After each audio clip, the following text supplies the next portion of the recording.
Our family has a 95-year-old cottage, which is affectionately known as the Shack.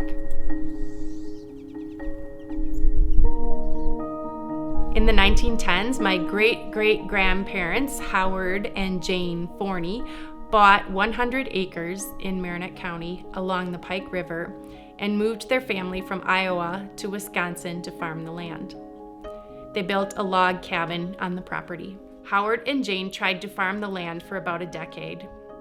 Hardships included many tree stumps, bad soil, a short growing season, and no market for their products. In the 1920s, they gave up farming and moved to Madison, Wisconsin. Soon after that, Howard and Jane's daughter, Tressie, my great-grand-aunt, and her husband, Oscar Peterson, bought some land adjoining the farmstead land. In the 1920s, my great-grand-uncle, Oscar Peterson, built a 16 by 20 foot hunting shack.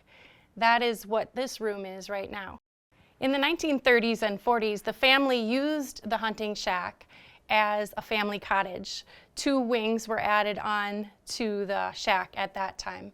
There are a lot of granite outcroppings nearby the shack, and there's one just outside that we call Tressie's Rock.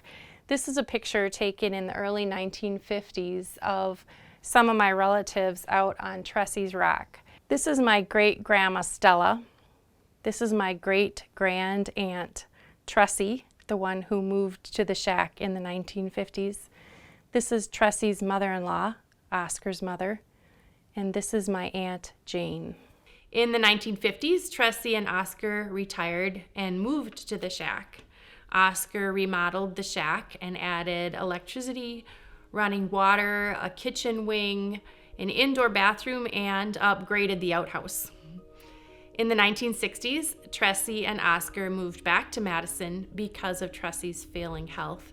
After that, the extended family used the shack as a cottage once again.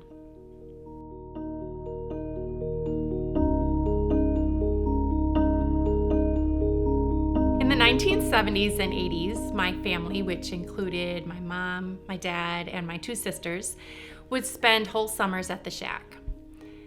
The property includes a small island and waterfall on the Pike River, and we spent a lot of time there, swimming below the waterfall, climbing on the rocks, playing in the stream behind the island. We also took baths in the river because the shack's drilled well didn't provide enough water for showers. So the shack has an electric well, water well, but it's not very reliable, and we used to run out of water when we would come up here in the summer. So we had a little bit of water, but not enough to wash our clothes. There was an old wringer washer here at the shack, and we would pump water out of this hand pump water well, haul it over to the wringer washer, fill up the wringer washer with water, and wash our clothes in the wringer washer.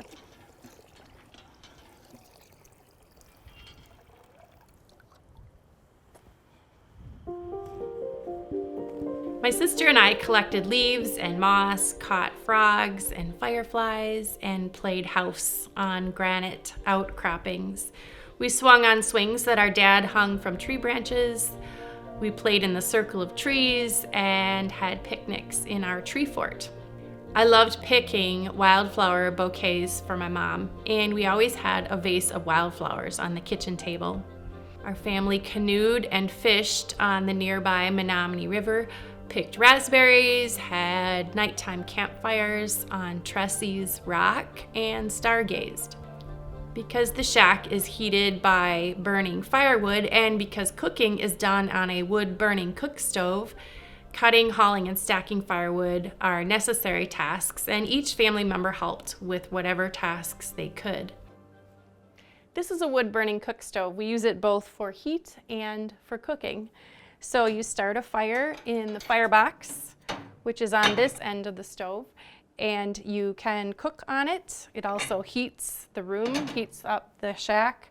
We put water in here, and we can heat up our water so we have hot water in the wintertime. the closer your pan or your kettle is to the wood, the firebox, the hotter it is. If it gets too hot, you just move it over here to the cooler part of the stove. This is actually a water basin, which you can pour water into to warm up water, but it's rusted and it leaks, so we don't use it.